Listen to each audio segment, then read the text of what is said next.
మనం ఒక సిరీస్ గుండా వెళ్తున్నాం. గుర్తుందా? మన అంశం ఏంటిది? మన అంశము పరలోకానికి వెళ్ళకుండా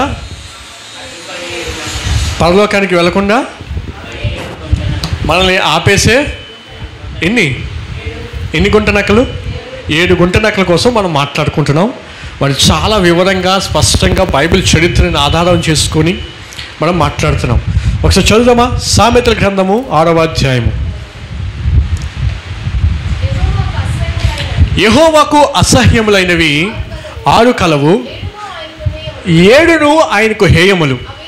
అవేవనగా అహంకార దృష్టియు, కళ్ళల్లాడు నాలుకయు, నిరపరాధులను చంపు చేతులను, దుర్యోచనలు యోచించు హృదయమును, కీడు చేయుటకు త్వరపడి పరుగులెత్తు పాదములను, లేని వాటికి పలుకు అబద్ధ సాక్షియు, అన్నదమ్ములలో జగడములు పుట్టించువాడును.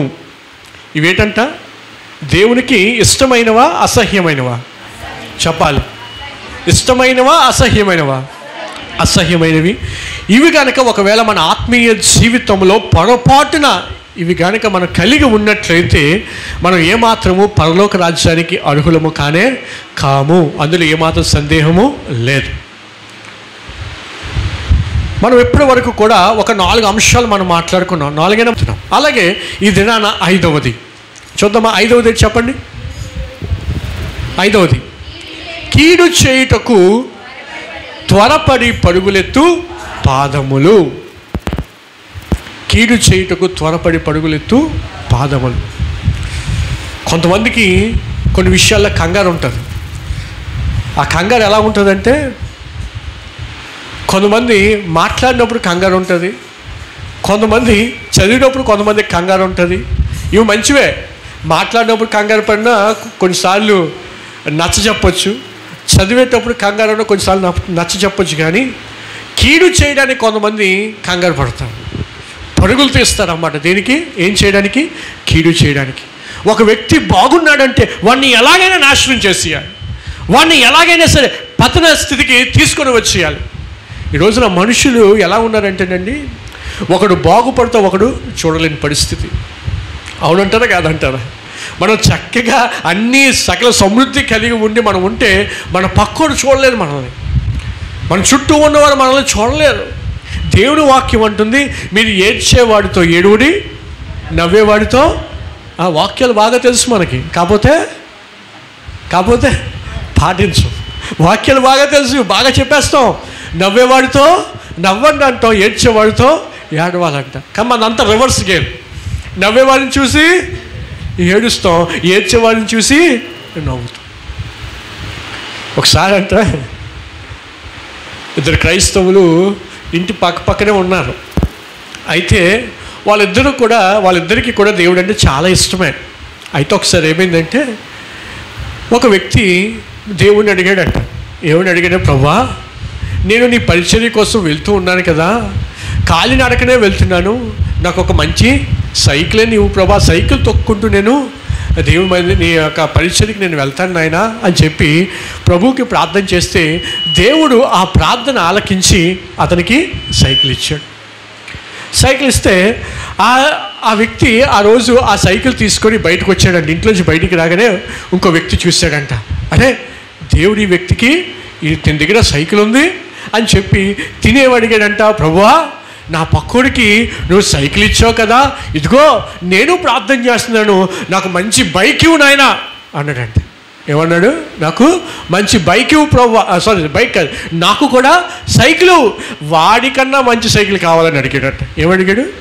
వాడికన్నా నాకు మంచి సైకిల్ ఇవ్వు ప్రభువా అంటే దేవుడు అతని ప్రార్థన ఆలకించాడు. మంచి సైకిల్ దేవుడు ఇచ్చాడు. అయితే ఈ పక్కడికి చూపించాలిగా.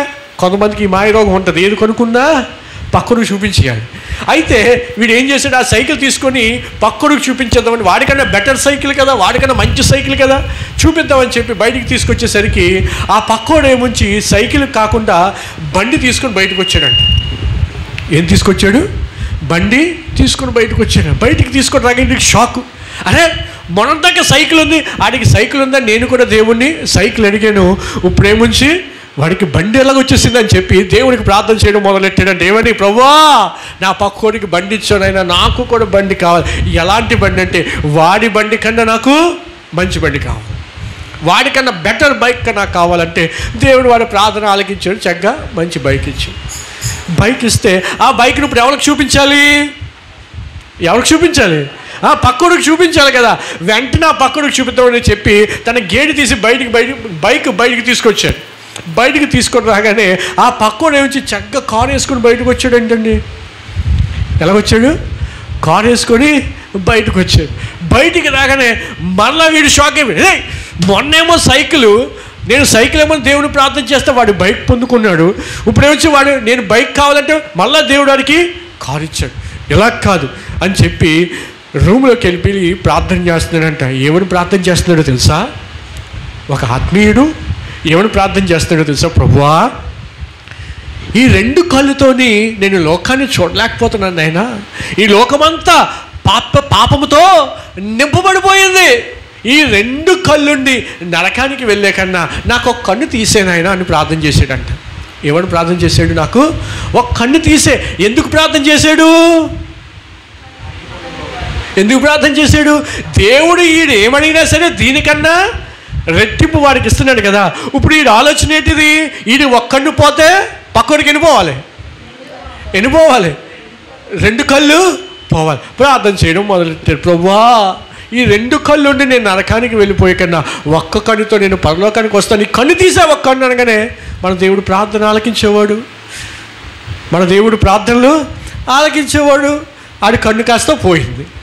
పోతే నెక్స్ట్ రోజు ఏమని చేశాడంటే, నాకు ఒక కన్ను పోయింది కదా, నా పక్కోడి దగ్గరికి వెళ్ళాలి అర్జెంటుగా. ఎందుకు?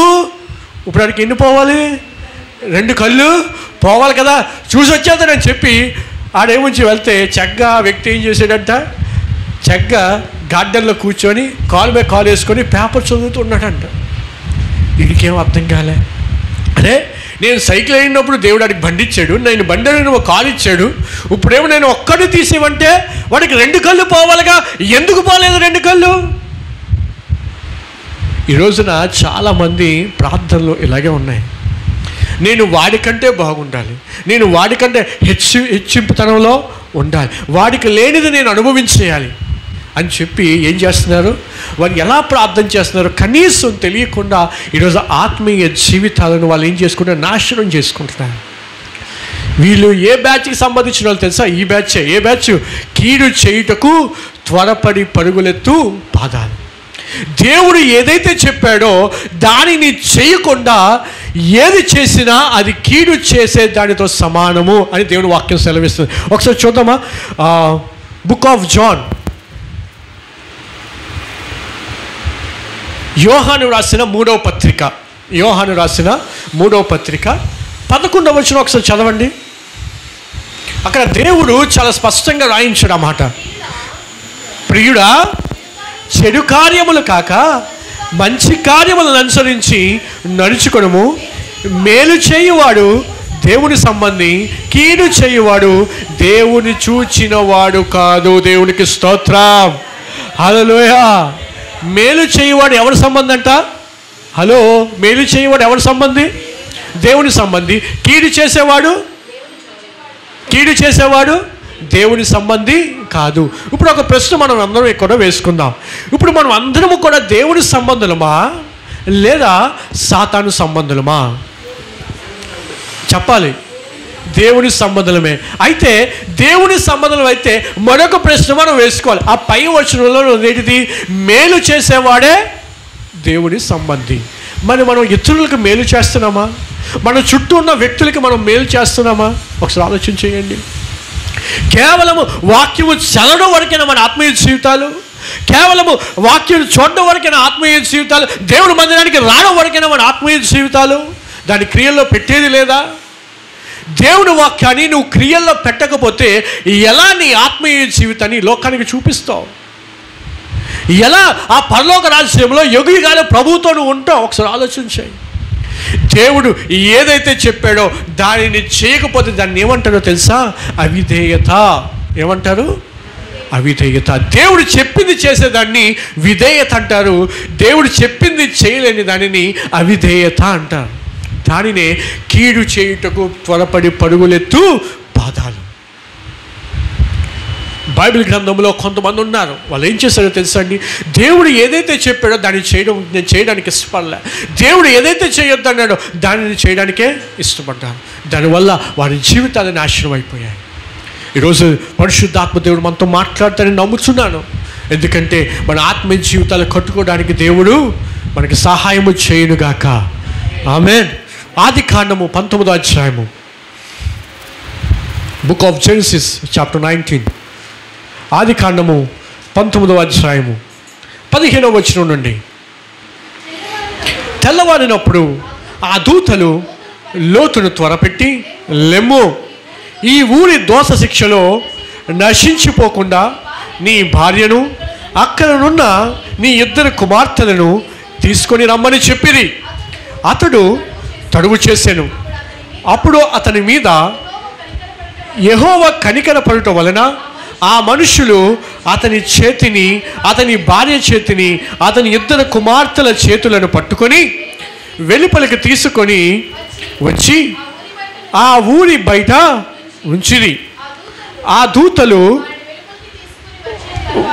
వెలుపలికి తీసుకొని వచ్చిన తర్వాత ఆయన, నీ ప్రాణములు దక్కించుకొనుటకు పారిపోము, నీ వెనుక చూడకము, ఈ మైదానములో ఎక్కడ నిలువక నీవు నశించిపోకుండా ఆ పర్వతమునకు పారిపోమ్మని చెప్పగా. చాలు చాలు చాలు. ఇక్కడ మీ అందరికీ లోతు బాగానే పరిచయం కదా, మనందరికీ లోతు బాగానే పరిచయం. చాలాసార్లు లోతు కొరకు కొన్ని వాక్యాలు మనం చదువుకున్నాం. అయితే సొదొమ గొమొర్రా ప్రాంతంలో లోతు, అతని భార్య, అతని కుమార్తెలు ఉన్నప్పుడు దేవుడు, ప్రభువైన దేవుడు ఏం చేస్తాడంటే ఆ సొదొమ గొమొర్రా యొక్క పరిస్థితి చాలా భయంకరంగా కనిపిస్తుంది, చాలా పాపముతో కనిపిస్తుంది. అయితే దేవుడు ఏమాత్రమును పాపమును ఇష్టపడే దేవుడు కాదు, ఆయన పాపాన్ని ఎంకరేజ్ చేసే దేవుడు అంతకంటే కాదు. అయితే దేవుడు ఏం చేశాడంటే ఆ సొదొమ గొమొర్రా ప్రాంతాన్ని నాశనం చేయాలని చెప్పి అనుకొని అక్కడ లోతుకి, తన భార్యకి, అతని 2 కుమార్తెలతో కూడా దేవుని దూత వచ్చి చెప్తుంది. ఏమని చెప్తుందంటే, అయ్యా, నేను ఈ సొదొమ గొమొర్రా ప్రాంతాన్ని నేను నాశనం చేయబోతున్నాను, కాబట్టి నువ్వు, నీ భార్య, నీ 2 కుమార్తెలు కూడా ఈ ప్రాంతం నుంచి బయటికి వెళ్ళిపోండి, పరుగులు తీసి బయటికి వెళ్ళిపోండి. మీ ప్రాణాలు కాపాడుకోవడానికి మీరు ఏం చేయాలి? పరుగులు తీసి బయటికి వెళ్ళిపోవాలి. వెళ్ళినప్పుడు నువ్వు కానీ, నీ భార్య కానీ, నీ 2 కుమార్తెలు కానీ మరలా వెనక్కి తిరిగి చూడడానికి వీలు లేదు. ఎందుకంటే నేను ఆ ప్రాంతాన్ని నాశనం చేయబోతున్నాను. ఆ ప్రాంతం వైపు మరలా మీరు వెనక్కి చూసినట్లయితే అది నీకు ఆశీర్వాదం కాదు, వెనక చూడొద్దు అని చెప్పి దేవుడు తన దూత ద్వారా ఈ లోతుకు, తన కుటుంబానికి ఒక హెచ్చరికను దేవుడు చేశాడు. అయితే అంతా బాగానే ఉంది. దేవుడే తన దూత ద్వారా ఏం చేశాడంటే ఈ లోతును, తన భార్య, 2 కుమార్తెలు కూడా ఆ ఊరు బయటికి తీసుకుని వచ్చేసాడు. అయితే అక్కడ ఒక కండిషన్ పెట్టాడు దేవుడు. ఏం కండిషన్ అంటే, మీరు చక్కగా ఉండాలంటే, మీరు ఆశీర్వదించబడాలంటే, దీవెనకరంగా ఉండాలంటే నేను చెప్పినట్టు మీరు చేయండి. ఏం చేయాలి? మీరు మరలా వెనక్కి తిరిగి చూడడానికి వీలు లేదు అని చెప్పి దేవుడు అక్కడ చెప్పాడు. అయితే ఏం జరిగిందో చూద్దాం. అదే 19వ అధ్యాయం 24వ వచనం. 19వ అధ్యాయం 24వ వచనం.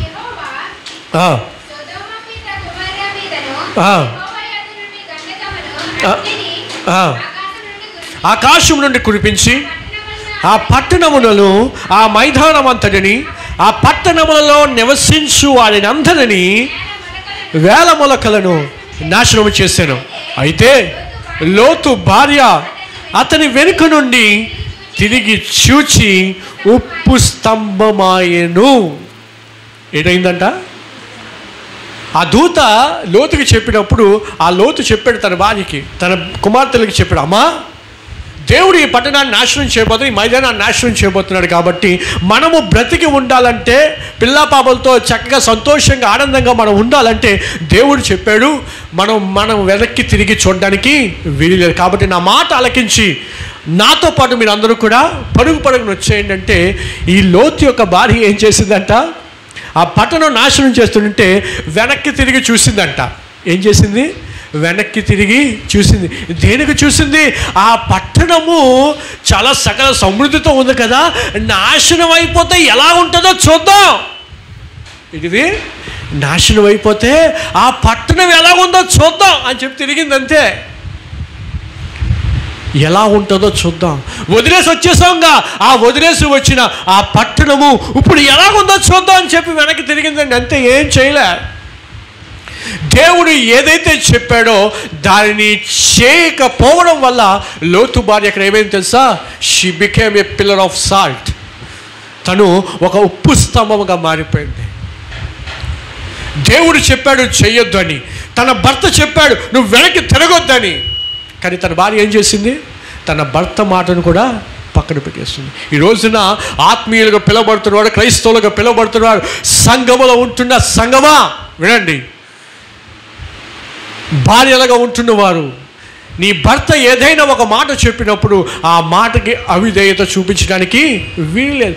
ఒకవేళ నీ యొక్క భర్త ఆత్మీయుడు కాకపోతే లేదా దురలవాట్లు ఉన్నట్లయితే అప్పుడు వేరే సంగతి. కానీ తను ఒక మంచి ఆత్మీయుడిగా ఉన్నప్పుడు లేదా దేవుని యందు భయభక్తులు కలిగి ఉన్నప్పుడు నీ భర్త నీకు ఏదైతే చెప్తున్నాడో నీ భర్త మాట ఒక భార్యగా నువ్వు ఖచ్చితంగా వినవలసిందే. నీ భర్త మాట కాదని నువ్వు నీ సొంత ఆలోచనలతో, నీ యొక్క సొంత తలంపులతో, నీ యొక్క సొంత ఎజెండాతో నువ్వు ముందుకు వెళ్ళిపోవడానికి వీలులేదు. దేవుడు పురుషుని ఎందుకు పెట్టాడంటే పురుషుడి ఇంటికి యజమానుడు. ఖచ్చితంగా ఆ పురుషుని మాట నువ్వు ఆలకించాలి. ఈ రోజున లోకంలో పరిస్థితులు ఏంటో తెలుసా అండి? మీకు తెలుసో తెలీదో, అనేక చోట్లకి వెళ్తూ ఉంటాను కదా, వాళ్ళు చెప్తూ ఉంటారు, ఏమా భార్యలు అనేక మంది స్త్రీలు తన ఇంటి యజమాని యొక్క పర్మిషన్స్ లేకుండానే చాలా పనులు చేసేస్తారు. ఎక్కడికైనా బయటికి వెళ్ళాలంటే భర్తను అడగరు, ఎవరికైనా డబ్బులు ఇవ్వాలంటే భర్తను అడగరు, ఎక్కడికైనా ఏదైనా ఒక పని చేయాలంటే భర్తను అడగరు. అంతా ఓన్ ఎజెండా, ఓన్ ప్లానింగ్స్. ఆ తర్వాత సామెత ఉంటుంది కదా, చేతులు కాలేక, బాగా తెలుసు మీకు, చేతులు కాలేక ఆకులు పట్టుకుంటే లాభం ఏంటి? అప్పుడు ఏడుస్తారన్నమాట, అయ్యో నా భర్తకి చెప్పినా బాగుండే. నిన్న ఒక వీడియో మా అమ్మ యూట్యూబ్లో మామూలు చూసిందంటే, చూసి నాకు చెప్తే మా శ్రావణి నాకు ఫార్వర్డ్ చేసింది. ఒకసారి ఈ వీడియో చూడండి. ఏంటో తెలుసా వీడియో? ఎవడో ఒకడు ఒక మెసేజ్ పెట్టాడు. ఏమని తెలుసా? మీరు ఇంట్లోనే ఉండి పార్ట్ టైం జాబ్ చేసినంటే లక్షలు మీ అకౌంట్లో పడతాయి. ఏంటిది? లక్షలు మీ అకౌంట్లో. ఆ వీడియో అంతా చూశాను. అసలు ఏం చెప్తున్నారు ఆ భార్యాభర్తలు ఇద్దరు కూడా, ఏం చెప్తున్నారు? అరగంట వీడియో, అరగంట ఓపిక తెచ్చుకొని చూశాను ఆ వీడియో అంతా. అసలు ఏం చెప్తున్నారని. అయితే తన భార్యకు ఒక మెసేజ్ వచ్చిందంట ఫోన్లో, మీరు పార్ట్ టైం జాబ్ చేయొచ్చు, రూపాయి కూడా కట్టవసరం లేదు, ఏ డాక్యుమెంట్స్ ఇవ్వవసరం లేదు, మేము చెప్పినట్టుగా మీరు చేస్తే చాలు మీ అకౌంట్స్లోకి డబ్బులు వచ్చేస్తాయి. మీకు కొన్ని టాస్క్స్ ఇస్తాం, ఆ టాస్క్ మీరు కంప్లీట్ చేయాలి, కొన్ని రివ్యూస్ పెట్టాలి గూగుల్లో, అవి పెడితే మీకు డబ్బులు వస్తాయి అని చెప్పినప్పుడు ఈ భార్య ఏం చేసిందంట, భర్తకి ఏమాత్రం చెప్పకుండా భర్త కొంచెం సర్ప్రైజ్ చేద్దాం అనుకుందంట. పాపం ఏమనుకుంది? సర్ప్రైజ్ చేద్దాం భర్తకి, డబ్బులు తెచ్చుకున్నాక సర్ప్రైజ్ చేద్దామని చెప్పి భర్తకి తెలియకుండా ఆ యొక్క టాస్కులు చేయడం, దానివల్ల తను ఎంత కోల్పోయిందో తెలుసా? అక్షరాల 10 లక్షలు. ఎన్ని? 10 లక్షలు. ఆ వీడియో ఇప్పటికీ యూట్యూబ్లో వైరల్ అవుతుంది. ఆ భార్యాభర్త ఇద్దరూ కూడా తల కొట్టుకొని ఏడ్చారు. అయ్యో కష్టపడి మేము సంపాదించాము, తక్కువ సమయంలో ఎక్కువ డబ్బులు వస్తాయని ఆశపడి, అతను చెప్తున్నాడు నా భార్య ఆశపడి తను ఆ స్కామర్స్ చేతిలో ఇరుక్కుపోయింది, నమ్మించి మోసం చేసేశారు. ఎందువల్ల జరిగింది? తన భర్తను ఒక మాట అడగకపోవడం వల్ల. ఆదిలోనే ఆది దంపతులైన ఆదాము అవ్వ విషయంలో కూడా ఇదే జరిగిందండి. అవ్వ ఆ ఏదైనా తోటలో వెళ్తున్నప్పుడు తన భర్తతో వెళ్ళకుండా ఒంటరిగా వెళ్ళడం స్టార్ట్ చేసింది. తన భర్తతో వెళ్ళేంత కాలము కూడా సాతాను శోధించినప్పుడు, సర్పము రూపంలో శోధించినప్పుడు తన భర్త చెప్పేసేవాడు, వద్దు, దేవుడు వద్దని చెప్పాడు, మనం తినడానికి వీళ్ళే చెప్పేసేవాడు. కానీ ఆదాము లేని సమయంలో ఆదామును తీసుకొని వెళ్ళకుండా అవ్వ ఒక్కరితే ఆ ఏదైనా తోటలో వెళ్తున్నప్పుడు ఏమైంది? సాతాను యొక్క మాటలకు మోసపోయింది. అవ్వ చేసిన తప్పుకి ఈరోజు ప్రపంచమంతా కూడా ఆ బాధను అనుభవిస్తుంది.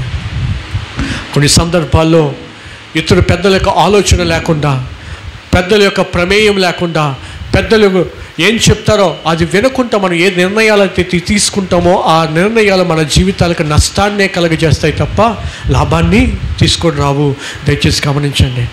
మన సంఘంలో ఉన్న ఏ ఒక్క వ్యక్తి కూడా ఏదైనా ఒక తీర్మానం తీసుకున్నప్పుడు డిస్కస్ చేయండి. ఈ తీర్మానం మంచిదా కాదా? ఈ యొక్క ఆలోచన చేస్తున్నాను, ఇది మంచిదా కాదా? ఈ యొక్క ఉద్యోగానికి వెళ్ళాలనుకుంటున్నాను, ఈ ఉద్యోగం మంచిదా కాదా? ఎంక్వైరీ చేయండి.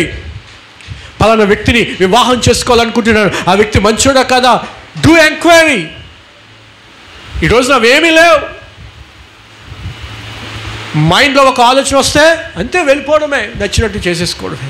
దానివల్ల ఏమవుతున్నాయి? జీవితాలు నాశనం అయిపోతున్నాయి. మరి కొంతమంది ఈ లోతు వల్ల చేస్తున్నారు, లోతు భార్య వల్ల చేస్తున్నారు. ఏంటో తెలుసా? విడిచిపెట్టి ఏదైతే వచ్చేసారో మరలా దాని వైపు తిరగడం, మరలా దాని వైపు తిరగడం. ఈరోజు దేవుడు నిన్ను రక్షించాడు. దేని నుంచి రక్షించాడు? వ్యసనాల నుంచి దేవుడు విడిపించాడు. పాపం నుండి దేవుడు నిన్ను విడిపించాడు. శాపం నుండి దేవుడు విడిపించాడు. అపవిత్రమైన వాటి నుంచి దేవుడు నిన్ను విడిపించి ఈరోజు తనకు సాక్షిగా ఉంచితే ఈరోజు నువ్వేం చేస్తున్నావు? మరలా ఏదైతే నువ్వు విడిచిపెట్టేసావో, దేనినైతే నువ్వు వదిలేసావో మరలా వెనక్కి తిరిగే ప్రయత్నం చేస్తున్నావా? జాగ్రత్త. ఏదైతే వదిలేసావో, దేనినైతే విడిచిపెట్టేసావో, దేనినైతే దేవుడు వద్దు అన్నాడో దాన్ని మరలా ఒకవేళ నువ్వు చేస్తున్నట్లయితే దానికి ఖచ్చితంగా మూల్యాన్ని నువ్వు చెల్లింపక తప్పదు. మరి ఈ లోతు భార్య జీవితంలో ఏం జరిగింది? మూల్యం చెల్లించింది. ఏం చెల్లించింది? తన భర్తతో, తన కూతురుతో సంతోషంగా, ఆనందంగా, ఒక ఉన్నతమైన స్థితిలో దీవెనకరంగా ఉండవలసిన లోతు భార్య ఏమైంది? ఒక ఉప్పు స్తంభముగా మారిపోయింది. అంటే దాని అర్థం ఏంటో తెలుసా? నిర్జీవ స్థితిలో ఉండిపోయింది. ఏమీ చేయలేని పరిస్థితిలో ఒక స్టాచ్యూ లాగా ఉండిపోయింది. ఇప్పటికీ ఆ స్టాచ్యూ అలాగే ఉందండి. ఇప్పటికీ జరిగిపోయి ఎంతో కాలమైంది. ఇప్పటికీ ఆ స్టాచ్యూ యూదా దేశంలోని ఎర్ర మృత సముద్రం దగ్గర అలాగే ఉంది. ఆ స్టాచ్యూ ఏమవుతుందో చూద్దాం అనుకుందంతే. విడిచిపెట్టి వచ్చేసాక ఏమవుతుందో చూద్దాం. వదిలేసావు కదా ఆ వ్యక్తితో ఉన్న కాంటాక్ట్ని, మరలా ఏమవుతుందో చిన్న మెసేజ్ పెట్టావు, నాశనం అంతే. ఇంక నీకు ఏదైతే విడిచిపెట్టేసావో మరలా దాన్ని నువ్వు తీసుకుంటే, మరలా దాన్ని యాక్సెప్ట్ చేస్తే, మరలా ఆ బ్యాక్కి నువ్వు తిరిగినట్లయితే ఏమవుతుంది? నీ జీవితం నాశనమే తప్ప దానివల్ల ఆశీర్వాదం నీకు ఉండదు. దేవుని సంగమా, నువ్వు దేన్నైతే విడిచిపెట్టి వచ్చేసావో మరలా దానిని తీసుకోవడానికి ఇష్టపడక, మరలా దాని జోలికి వెళ్ళబాకు. అది నీకు నాశనాన్నే తప్ప నీకు ఆశీర్వాదాన్ని ఇవ్వదు. అందుకే దేవుడు లోతు భార్య కోసం మాట్లాడితే ఏమంటాడో తెలుసా? ఒకసారి చూద్దామా? లూకాసు వార్త 17వ అధ్యాయము. లూకాసు వార్త 17వ అధ్యాయము 32వ వచనము. లోతు భార్యను జ్ఞాపకము చేసుకొనుడి, తన ప్రాణమును రక్షించుకొనగోరువాడు దానిని పోగొట్టుకొనును,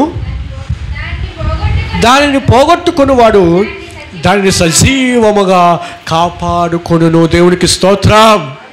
హల్లెలూయా. లోతు భార్యని దేవుడు అక్కడ ఎవరు చెప్తున్నారు ఈ మాట? ఎవరు? సాక్షాత్తు యేసు ప్రభువే చెప్తున్న మాట. ఆయన చెప్తూ, లోతు భార్య సంగతి మీకు తెలుసా? గుర్తుందా? జ్ఞాపకం ఉందా? ఆమె జీవితంలో ఏం జరిగిందో? నేను తన ప్రాణాన్ని కాపాడుకోమని వెళ్ళిపోమని అంటే దేన్నైతే వదిలేసిందో దాని వైపు తిరిగి తన చావు తెచ్చుకుంది, నాశనం తెచ్చుకుంది. ఎవరైతే తమ ప్రాణాలను కాపాడుకోవాలని ఆశపడతారో వాళ్ళు పోగొట్టుకుంటారు. ఎవరైతే పోగొట్టుకోవడానికైనా, నా నిమిత్తము పోగొట్టుకోవడానికైనా సిద్ధమవుతారో వాళ్ళు తమ ప్రాణాలను కాపాడుకుంటారు. ఈరోజు దేవుడి బిడ్డలుగా ఉంటున్న మనము ఎలా ఉన్నాం? దేవుడు వద్దు అన్న పనిని చేస్తున్నావా? దేవుడు చెయ్యు అన్న పనిని చేయడం మానేస్తున్నావా? ఈ రెండు డేంజరే. దేవుడు చెయ్యమన్న దాన్ని చేయకపోయినా, దేవుడు చెయ్యొద్దన్న దాన్ని నువ్వు చేసినా రెండు అవిధేయతతో సమానం. కాబట్టి మనం ఆ విధంగా ఉండడానికి వీలు లేదు. మరొక వ్యక్తిని నేను మీకు పరిచయం చేస్తాను. ఎస్తేరు గ్రంథం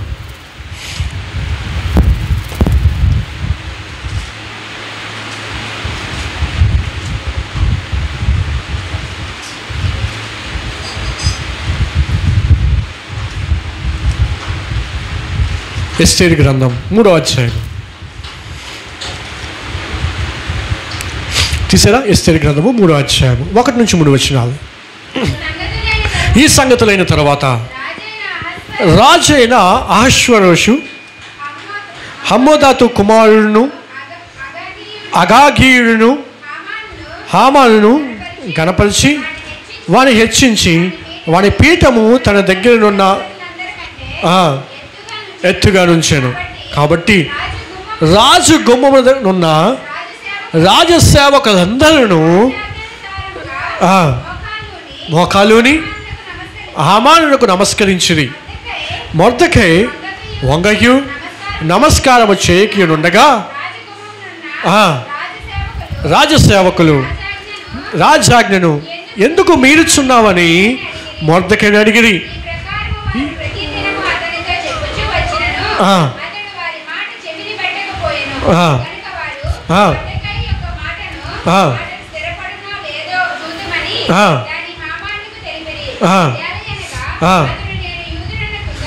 అతడు నేను యూదుడను గనుక ఆ పని చేయజాలనని వాడితో చెప్పి ఉండెను.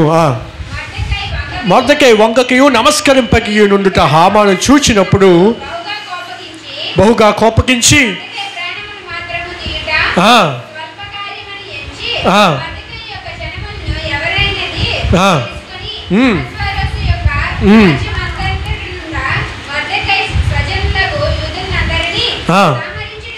సంహరించుటకు ఆలోచన చేశాను. చాలు. మొదటి వ్యక్తిని మనం చూసాము. దేవుడు వద్దన్న పనిని చేసి తన జీవితాన్ని నాశనం చేసుకున్న లోతు భార్య. రెండవ వ్యక్తి ఎవరంటే హామాను. ఎవరి హామాన్ అంటే రాజైన అహష్వేరోషు దగ్గర పనిచేసే వ్యక్తి. రాజైన అహష్వేరోషు దగ్గర పనిచేసే వ్యక్తి. అయితే ఈ హామానుని ఆ రాజు గణపరిచి ఆ యొక్క హామానుని హెచ్చించినప్పుడు అక్కడ ఉన్న రాజసేవకులందరూ కూడా హామాను చగ్గేలా నడుస్తూ వస్తున్నప్పుడు ఆ సేవకులందరూ కూడా వాళ్ళ తలలు వంచి నమస్కరిస్తున్నారు. ఎవరికి? హామానికి. అదే సంస్థానంలో మొర్దెకై అని ఒక వ్యక్తి ఉన్నాడు. ఎవరి మొర్దెకై అంటే ఎస్తేరు యొక్క పినతండ్రి. ఎస్తేరు యొక్క పినతండ్రి. అయితే ఈ మొర్దెకై మాత్రము హామాను వస్తున్నా సరే హామానికి ఏమాత్రం భయపడక హామానికి ఏమాత్రం వంగి నమస్కారం చేయక ఇలాగే ఉన్నాడు. అయితే హామానికి అది చూసి కోపం వచ్చింది. కోపం వచ్చి నా రాజ సన్నిధిలో అందరూ కూడా నాకు నమస్కరిస్తున్నారు, ఆ మొర్దెకై నమస్కరించట్లేదు. ఎందుకు నమస్కరించట్లేదు అంటే ఆ మొర్దెకై అంటున్నాడు, నేను ఒక యూదుణ్ణి, మా ఆచార ప్రకారం మేము ఏమాత్రము వంగి నమస్కారము ఒక మనిషికి మేము చేయడానికి వీల్లేదు అని చెప్తే దానికి హామానికంట కోపం వచ్చింది. ఏమొచ్చింది హామానికి? ఏమొచ్చింది? కోపం వచ్చి ఏం చేశాడో చూడండి. 3వ అధ్యాయము 11వ వచనం. 3వ అధ్యాయము 11.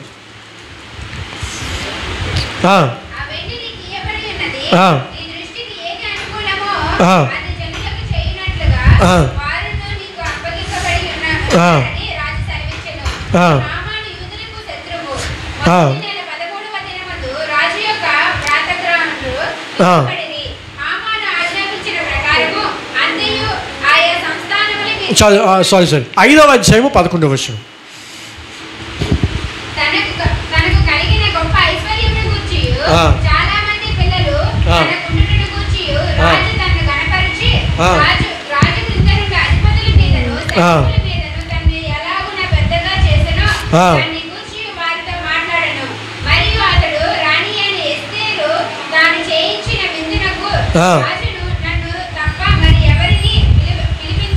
పిలిపించలేదు. రేపటి దినమున కూడా రాజుతో కలిసి తెలియజేశాను.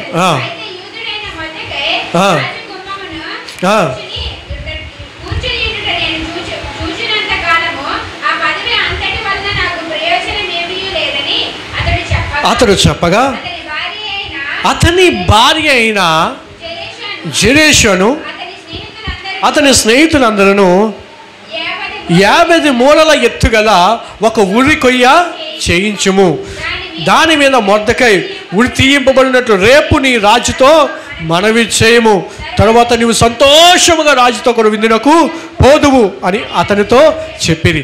ఈ సంగతి హామానుకు యుక్తముగా కనబడినందున అతను ఉరి కొయ్య ఎదుట ఉరి కొయ్య ఒకటి సిద్ధము చేయించాను. హామానికి అసూయ వచ్చేసింది. ఎవరిని చూసి? మొర్దెకైని చూసి అసూయ, కోపము, ద్వేషం వచ్చేసింది. ఎందుకు? నమస్కారము చేయలేదని. అయితే తన భార్య అయిన జెరెషుతో అలాగే అక్కడ తన స్నేహితులతో ఈ మాట చెప్పాడు. రాజు నన్ను తనతో పాటు భోజనానికి పిలిచాడు. ఈ రోజున నేను, రాజుగారు, రాణి అయిన ఎస్తేరు తప్ప మరి ఎవరు భోజనానికి లేము. రేపు కూడా నన్ను భోజనానికి పిలిచారు. అంతా బాగానే ఉంది, ఎవ్రీథింగ్ ఈజ్ ఫైన్. అంతను బట్టి చాలా సంతోషంగా ఉన్నాను. కానీ ఆ మొర్దెకై ఉన్నాడు చూసావా, ఆ మొర్దెకై మాత్రం నాకు నమస్కారం చేయలేదు. ఆ ఒక్కడి నన్ను చంపేస్తుంది. రాజు సన్నిధిలో అన్నీ బాగానే ఉన్నాయి, అందరూ నాకు నమస్కారం చేస్తున్నాడు, కానీ ఈ మొర్దెకై విషయంలో మాత్రం నేను బాధపడుతున్నాను చెప్పినప్పుడు తన భార్య ఇచ్చిన సలహా చూడండి. తన స్నేహితులు ఇచ్చిన సలహా ఏంటో తెలుసా? అయితే కొండ మీద ఒక 50 మూరల ఎత్తులోని ఒక ఉరి కొయ్య చేయించు, రేపటి దినాన రాజుగారి దగ్గరికి వెళ్ళి ఆ రాజుతో చెప్పు, ఇదిగో ఈ యొక్క మొర్దెకై నాకు నమస్కరించడం లేదు, ఇలాంటి వ్యక్తి రాజాజ్ఞను తృణీకరించాడు కాబట్టి బ్రతకడానికి వీలు లేదని చెప్పి రాజుతో చెప్పు. వెంటనే రాజు ఆ ఉరికొయ్య మీద మొర్దెకైని ఉరి తీయించేస్తాడు. ఆ తర్వాత నువ్వు సంతోషంగా రాజుతో వెళ్ళి భోజనం చేయొచ్చు అనగానే హామానికి అది చాలా సంతోషం అనిపించింది. భలేగుంది ఐడియా, ఏదో నైస్ ఐడియా. ఆ మొర్దెకైని ఉరి తీయించేస్తే అయిపోయింది, చక్కగా నేను సంతోషంగా ఉండొచ్చు. ఈ రోజున చాలామంది ఇలానే ఉన్నారు. తమకి మర్యాద ఇవ్వట్లేదని, 10 మంది మధ్య వారికి ఒక పేరు రాలేదని చాలామంది ఈ రోజున ఎలా ఉన్నారో తెలుసండి? హామాను వంటి స్వభావము కలిగిన వారే. నాకు గుర్తింపు రావట్లేదు, నన్ను అందరూ గౌరవిస్తున్నారు కానీ ఆ వ్యక్తి గౌరవించట్లేదు, నాకు అందరూ రెస్పెక్ట్ ఇస్తున్నారు కానీ ఆ వ్యక్తి రెస్పెక్ట్ ఇవ్వట్లేదు అని చెప్పి ఏం చేస్తున్నారో తెలుసండి? ఒక మంచి స్కెచ్ గీసి అందరితో మాట్లాడి ఆ వ్యక్తిని ఎలాగైనా చంపేయాలి, ఆ వ్యక్తిని ఎలాగైనా సరే ఈ ఉద్యోగం నుంచి బయటికి తీసుకొని వెళ్ళిపోవాలి, ఆ వ్యక్తికి ఎలాగైనా సరే ప్రమోషన్ రాకుండా చేసేయాలి. ఈ వ్యక్తి అందరితో ఉండట్లే, అందరితో అన్యులతో సహవాసం చేయట్లే, నేను క్రైస్తవునని చెప్పి మంచిగా ఉంటున్నాడు, మనమైతే అన్యాయాలు చేస్తున్నాము, దోపిడీలు చేస్తున్నాము, లంచాలు తీసుకుంటున్నాం, ఈ వ్యక్తి మాత్రం అలా ఉండట్లేదు, తీసుకోమంటే నేను క్రైస్తవుని అని అంటున్నాడు. ఎలాగైనా సరే ఈ వ్యక్తిని ఏం చేయాలి? సైడ్ చేసేయాలి. ఈ రోజున మనిషి ఎంత దారుణమైన ఆలోచనలు చేస్తున్నాడో తెలుసా అండి? తన పొరుగువాడు తనకి నచ్చినట్టుగా చేయకపోతే, తనకి ఫేవర్గా లేకపోతే, అవసరమైతే ఎన్ని పన్నాగాలు పన్నైనా సరే, అవసరమైతే ఎంత డబ్బు లంచం ఇచ్చినా సరే ఇచ్చినా ఆ వ్యక్తిని తీసేయాలి, ఆ ఉద్యోగం నుంచి బయటికి తీసేయాలి, తను ఉండడానికి వీల్లేదు. అయితే ఇటువంటి ఆలోచన ఉండడం వల్ల ఏమవుతుంది? హామాన్ జీవితంలో ఏమైందో చూద్దామా? 7వ అధ్యాయము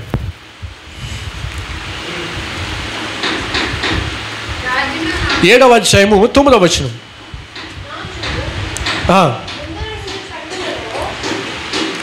రాజు షండులలో హర్బోనా అని ఒకడు ఏలినవాడా చిత్తగించుము.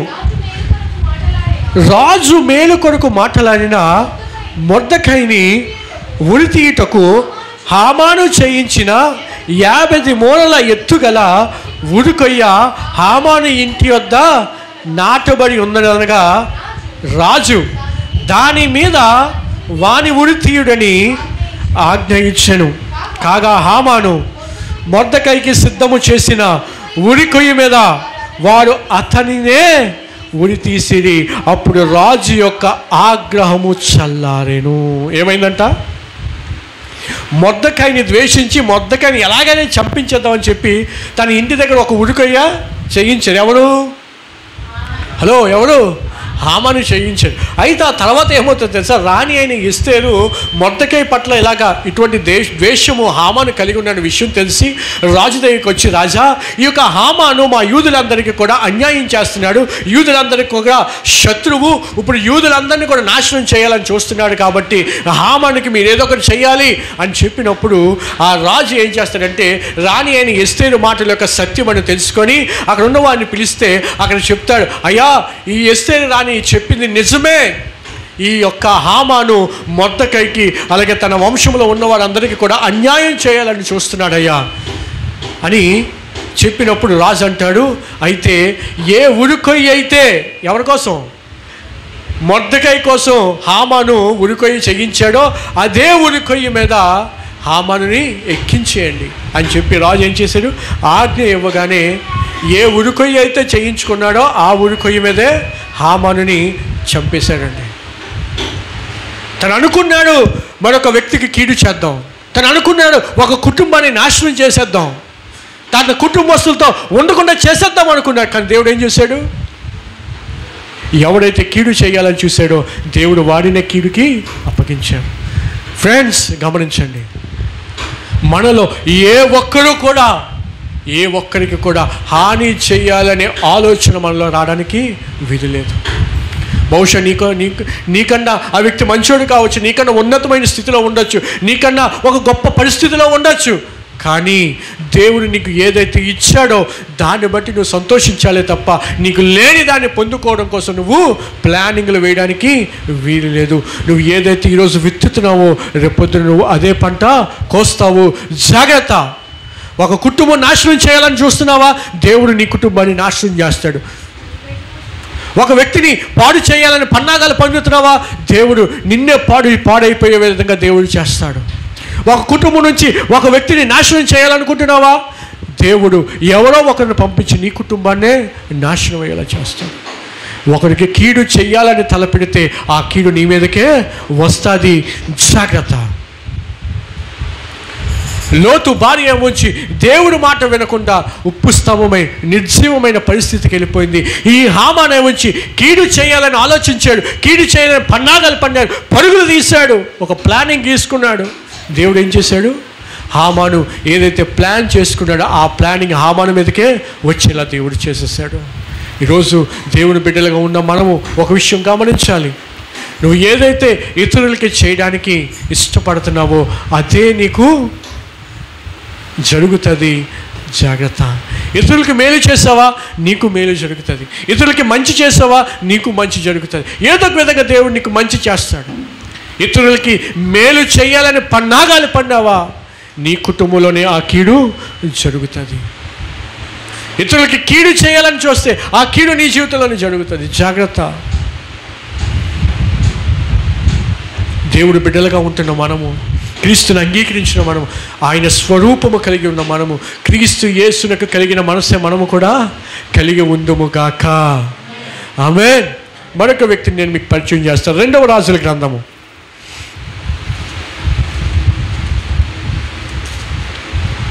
11వ అధ్యాయము 1 నుండి 3 వచనాలు. అహజ్యా తల్లి అయిన అతల్య తన కుమారుడు మృతి పొందినని తెలుసుకొని లేచి రాజకుమారులందరినీ నాశనం చేశాను. రాజైన యెహోరాము కుమార్తెను అహజ్యాకు సహోదరి అయిన యెహోషెబ అమజ్యా కుమారుడైన యోవాషును చంపబడకుండా అతని రహస్యముగా తప్పించిన గనుక వారు అతని దాదిని పడక గదిలో అతల్యకు మరుగుగా ఉంచి ఉండుట చేత అతడు చంపబడకుండెను.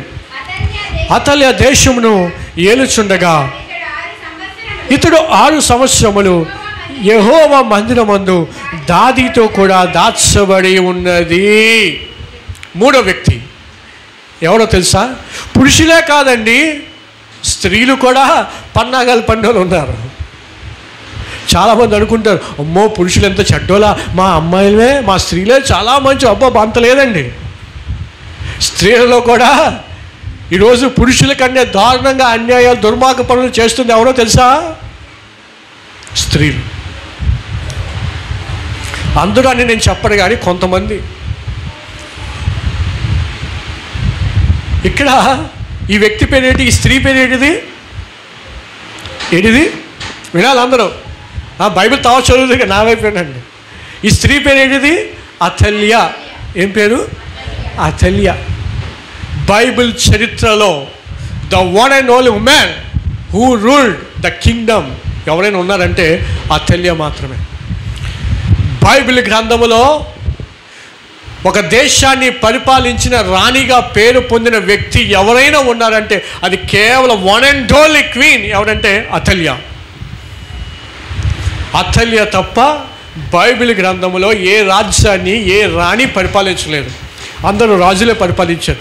ఒక్క అతల్య మాత్రమే రాజ్యాన్ని పరిపాలించింది. ఈమె ఎవరి కుమార్తె తెలుసా?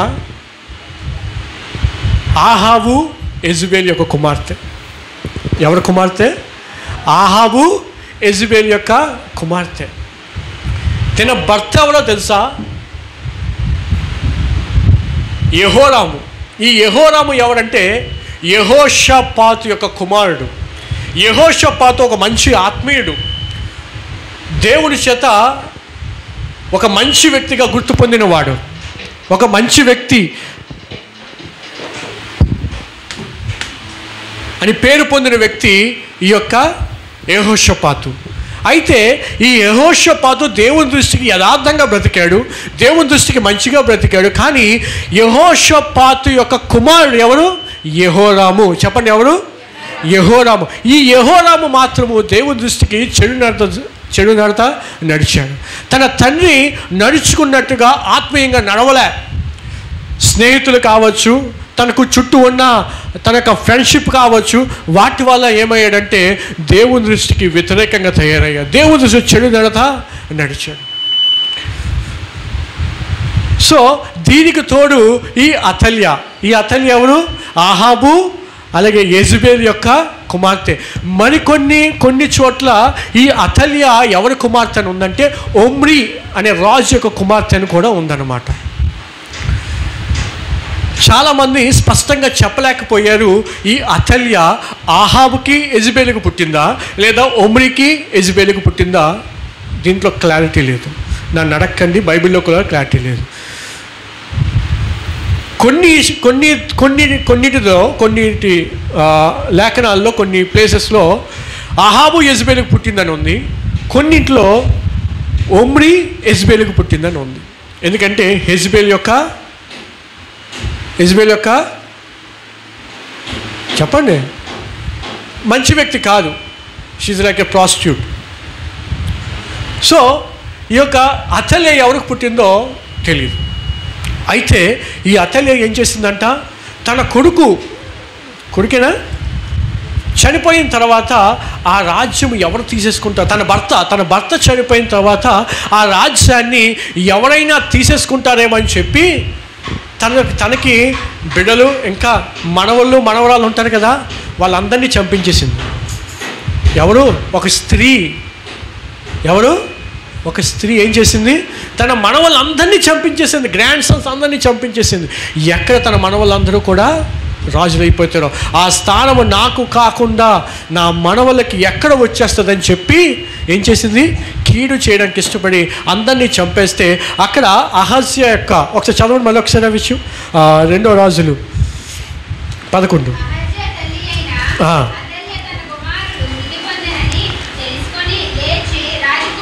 అది కాదు, చూడండి. హతమైన రాజకుమారులతో కూడా చంపబడకుండా అతని రహస్యముగా తప్పించాను కనుక ఎవరినంటే యోవాషుని రహస్యంగా తప్పించడం వల్ల ఆ యోవాషు బ్రతికిపోయాడు, లేకపోతే యోవాషు కూడా చచ్చిపోవలసిందే. అయితే ఈ అతల్య అలా చేసినప్పుడు ఈ యోవాషు బ్రతికిపోయిన తర్వాత తన దాదితో కొంతకాలం ఉన్న ఎన్ని సంవత్సరాలు అంటే 6 సంవత్సరాలు కాపాడబడ్డాడు. ఆ తర్వాత ఈ అతల్య రాజ్యాన్ని ఏలింది. తిను ఎలాంటి టీచింగ్స్ ఇచ్చేది తెలుసా? ఒకసారి చూద్దామా? 2 రాజుల గ్రంథము 8వ అధ్యాయము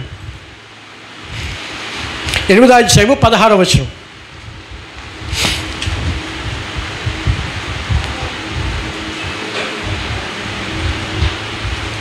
16వ అధ్యాయం వచ్చిన ఆహాబు కుమారుడును ఇశ్రాయేలు రాజునైన యెహోరాము ఏలుబడిలో 5వ సంవత్సరం మందు యెహోషాపాతు యూదారాజు అయి ఉండగా యూదారాజైన యెహోషాపాతు కుమారుడైన యెహోరాము ఏలనారంభించాను. అతడు ఏలనారంభించినప్పుడు 32 ఏండ్ల వాడయ్యుండి యెరూషలేము నందు 8 సంవత్సరాలు ఏలాను.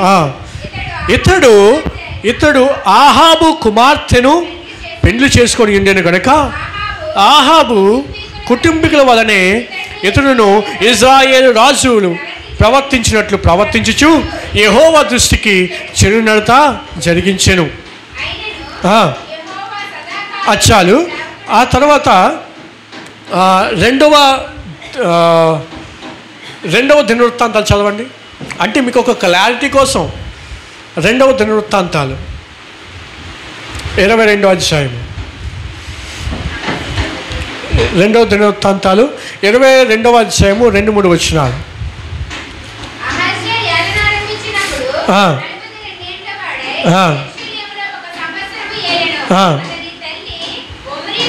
చూసారా, అక్కడేమో ఆహాబు యెజ్బేల్ యొక్క కుమార్తెగా పిలువబడింది. ఇక్కడేమో ఒమ్రీ కుమార్తె, ఆమె పేరు అతల్య. అసలు ఈమె చేసిన పనులేటో చూడండి, కింద ఉంది.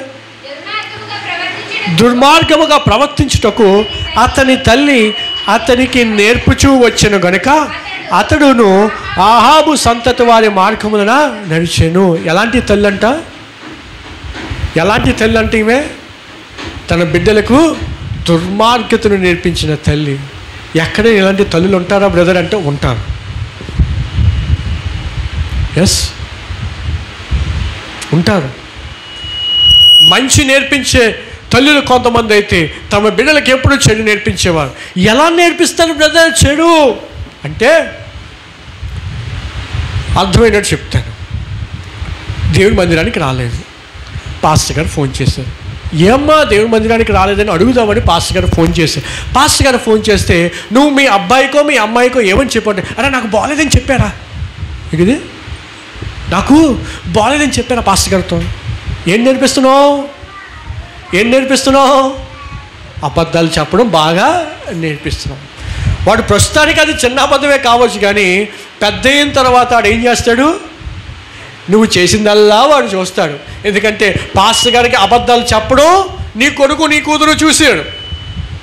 ఎవరైనా ఇంటికి వస్తే వాళ్ళతో మాటలు మార్చి మాట్లాడడం నీ కొడుకు నీ కూతురు చూశారు. మరి నిన్ను చూసిన నీ కొడుకు నీ కూతురు నీలా కాకుండా ఎలా తయారవుతాడు చెప్పండి. మీరు అనొచ్చు, మా బిడ్డలకి అటువంటి దుర్మార్గ పనులు నేర్పించట్లేదు పాస్టర్ గారు. నేర్పించువు, నువ్వు చెప్పేవే. ఏం కాదులేరా చెప్పే పాస్టర్ గారికి అవన్నీ తెలిసేటి. ఎవరు నాశనం అయిపోతాడు? నీ కొడుకు నీ కూతురే.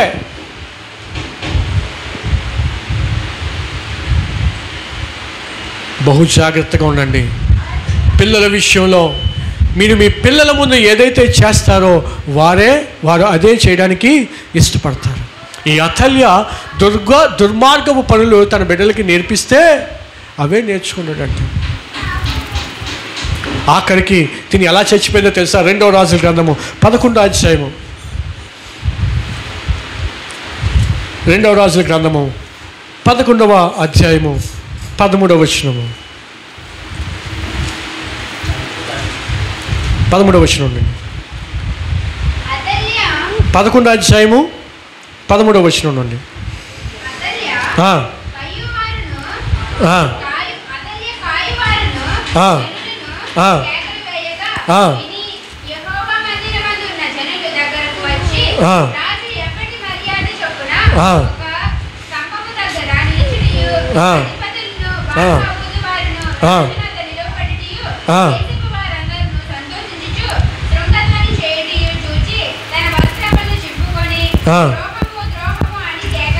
ద్రోహము అని కేకలు వేయగా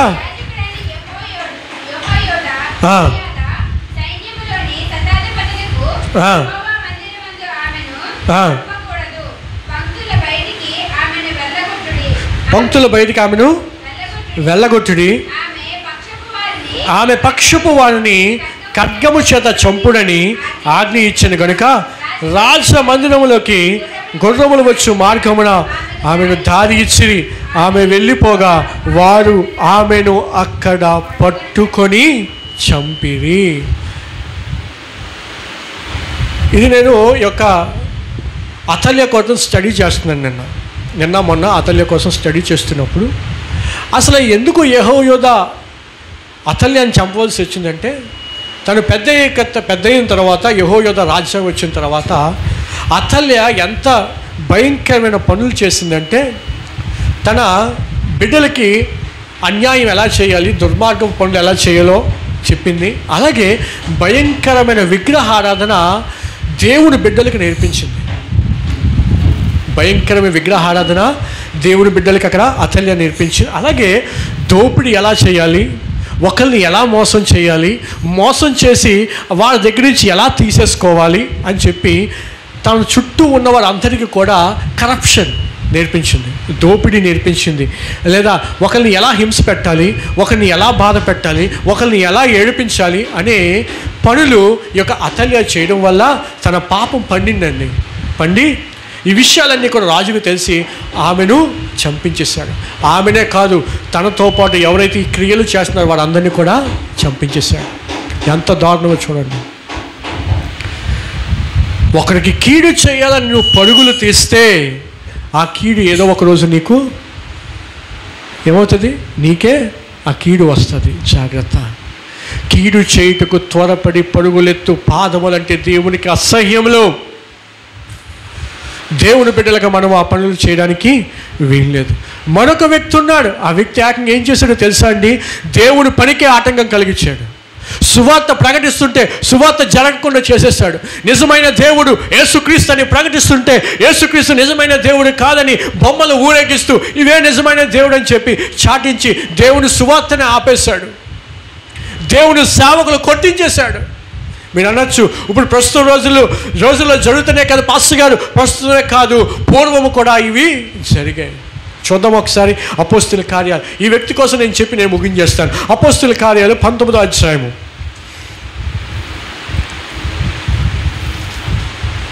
అపోస్తుల కార్యములు 19వ అధ్యాయము 24వ వచనం నుండి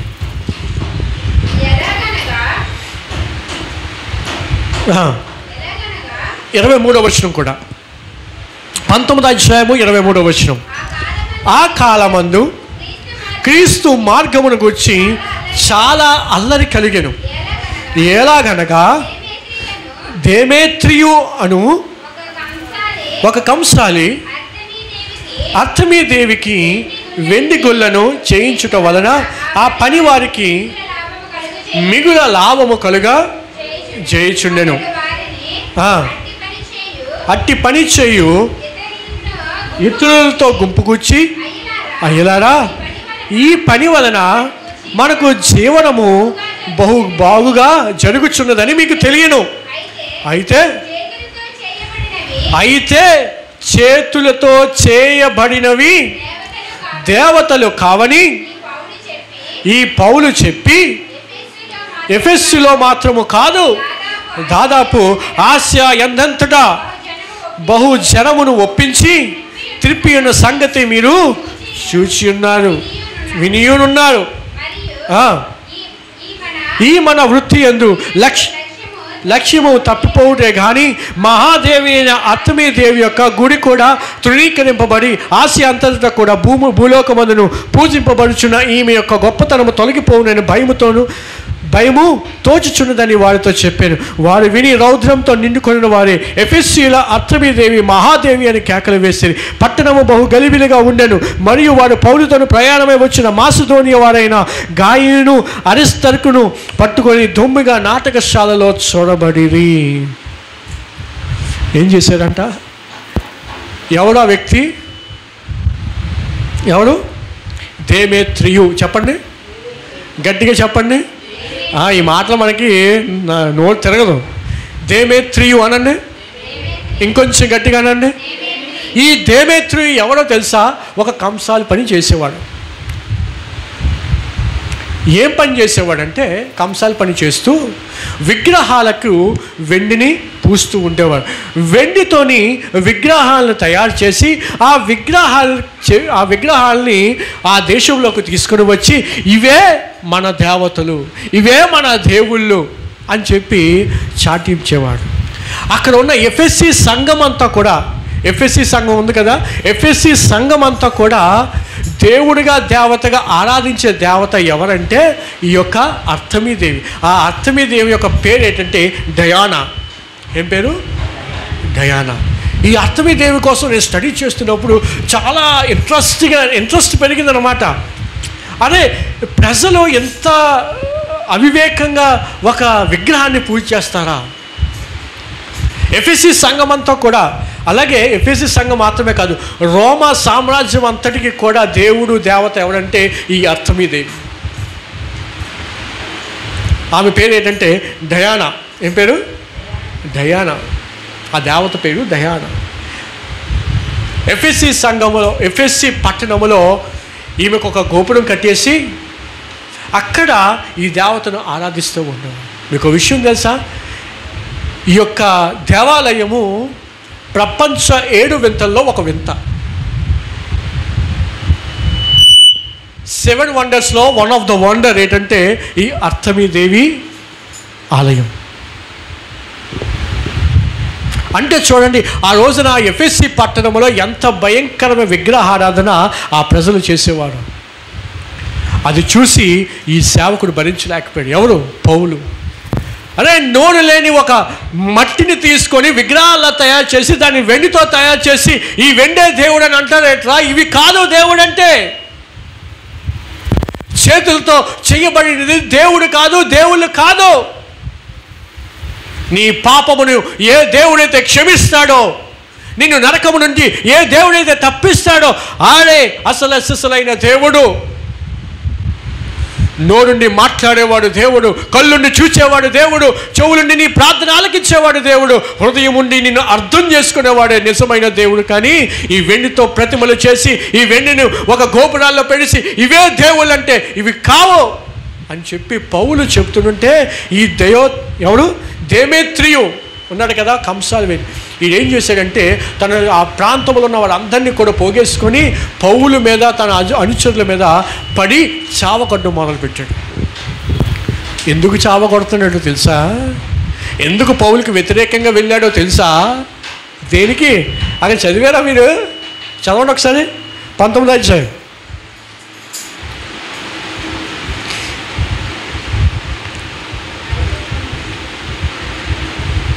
చూడండి,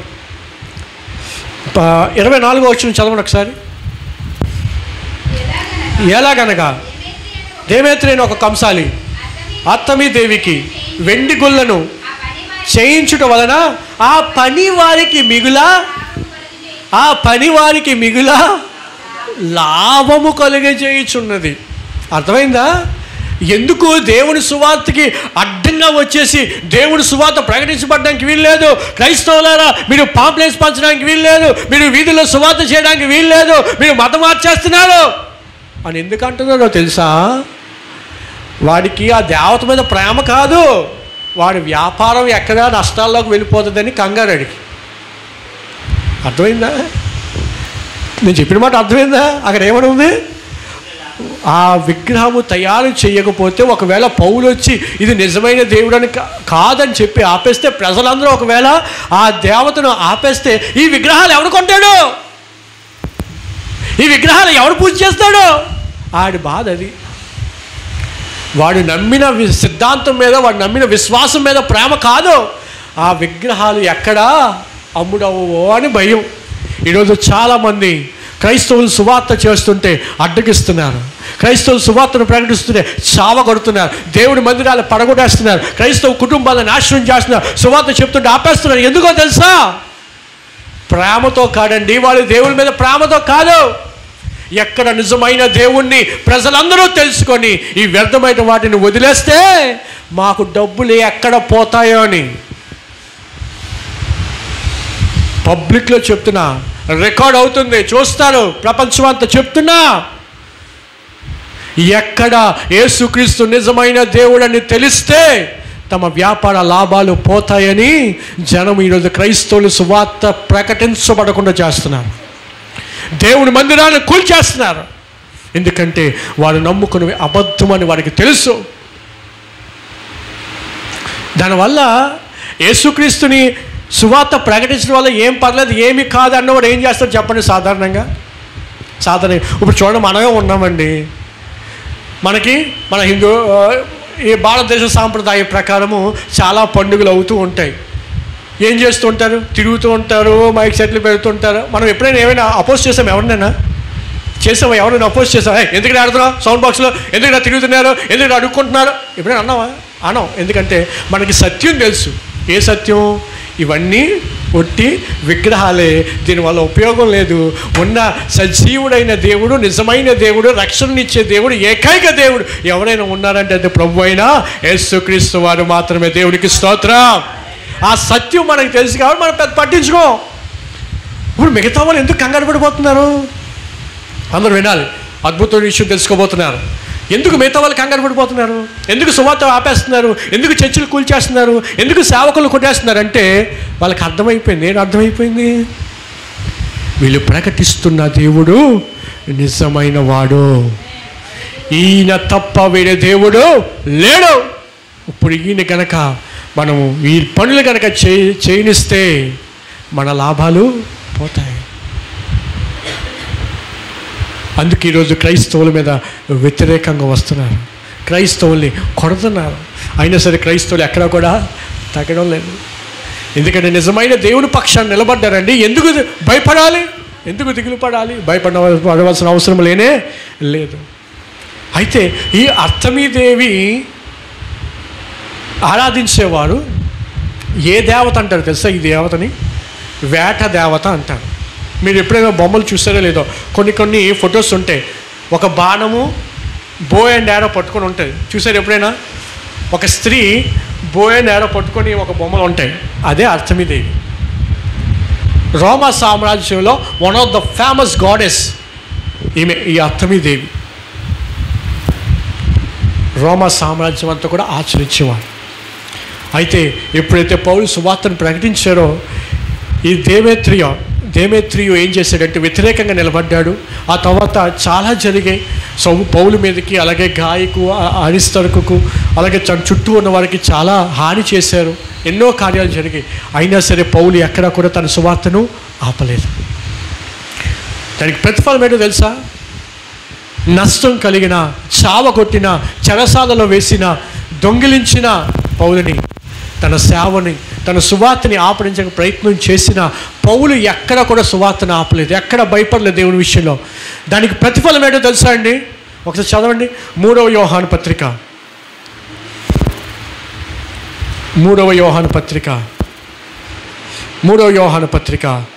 12వ వచనము.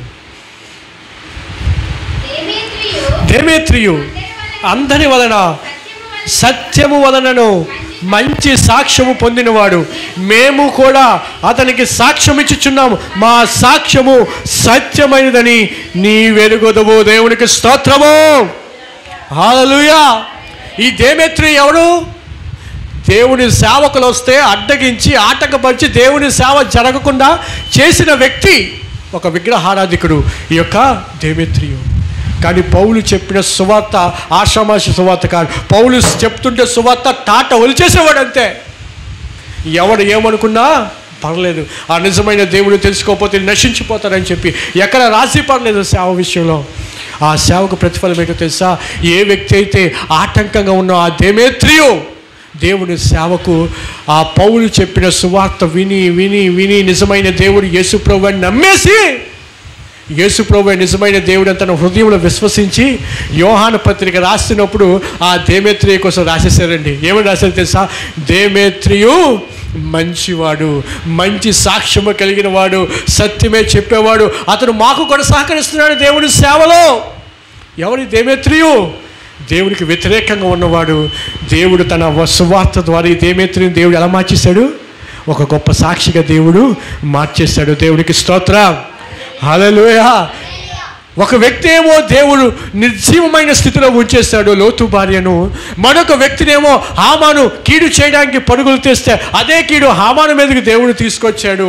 మరొక అతల్య అనే ఒక రాణి తను చేసిన చెడుతనం బట్టి దేవుడు చంపించేశాడు. మరొక వ్యక్తి కీడు చేయడానికి, తన బిడ్డలకే కీడు చేయడానికి ముందుకెళ్తే, దేవుని సేవ ఆపేయాలని ముందుకు వెళ్తే దేవుడు ఏం చేశాడు? అదే వ్యక్తిని దేవుడు తన సాక్షిగా వాడుకున్నాడు. దేవుడు ఎంత గొప్పవాడో చూడండి. ఈ రోజున చాలామంది క్రైస్తవులు వ్యతిరేకిస్తున్నారు. వ్యతిరేకించండి, ఎంత వ్యతిరేకిస్తారో వ్యతిరేకించండి. ఎన్ని దెబ్బలు కొడతారో కొట్టండి, ఎన్ని చర్చలు కూల్చేస్తారో కూల్చేయండి. దీనికంటే రెట్టింపు వైభవంతో దేవుని సేవ జరగబోతుంది. దేవునికి స్తోత్రం, హల్లెలూయా. పూర్వ దినాల్లో కొన్ని సంవత్సరాల క్రితం 19th century 20th centuryలో ఇదే జరిగింది. తన సేవకుల్ని చంపేశారు, క్రైస్తవుల్ని అంతం చేసేద్దాం అనుకున్నారు. ఆ రాజులే దేవుడిని నమ్ముకున్నారండి, వాళ్ళే దేవుని దగ్గరికి వచ్చారండి. ఈరోజు చాలామంది వ్యతిరేకంగా ఉన్నారా? కమింగ్ డేస్లో మనం చూడబోతున్నాం. వారందరూ దేవుని సేవ చేయబోతున్నారు. వారందరూ దేవుని కొరకు ఒక సాక్షులుగా వారు ఉండబోతున్నారు. ఎవరైతే మాకు యేసు ప్రభు వద్దంటున్నారో వారే యేసు ప్రభు యొక్క సేవ చేసే సేవకులుగా దేవుడు మార్చబోతున్నాడు. ఆమేన్. ఒక వ్యక్తి కీడు చేయడానికి పరుగులు తీస్తే ఆ యొక్క వ్యక్తి యొక్క వ్యక్తిత్వాన్ని బట్టి దేవుడు ఎవరికి ఎలా బుద్ధి చెప్పాలో బాగా తెలుసు. మరొకసారి దేవుడి సేవకునిగా చెప్తున్నాను, కీడు చేయడానికి పరుగులు తీయబాకండి. ఒకరికి అన్యాయం చేయడానికి ఏమాత్రం చూడబాకండి. ఒకవేళ ఇప్పటి వరకు మనలో ఈ అలవాటు ఉన్నట్టు, ఈ ఆలోచన ఉన్నట్లయితే ఈరోజు ఖచ్చితంగా మనం ప్రభు సన్నిధిలో ఒప్పుకొని విడిచిపెట్టాలి. ప్రభువా, ఈ యొక్క చెడు అలవాటు నుంచి నన్ను విడిపించు. కీడు చేయడానికి నేను పరుగులు తీయడానికి వీల్లేదు, కానీ మంచి చేయడానికి, ఇతరులకు మంచి చేయడానికి నేను ముందుకి వెళ్ళాలి అని ప్రభు సన్నిధిలో ప్రార్థన చేద్దామా? ఆయన కనికరము కలిగిన దేవుడు కనుక మన పాపములు, మా అతిక్రములు ఒప్పుకొని విడిచిపెడితే ఆయన కనికరము చూపించే దేవుడు.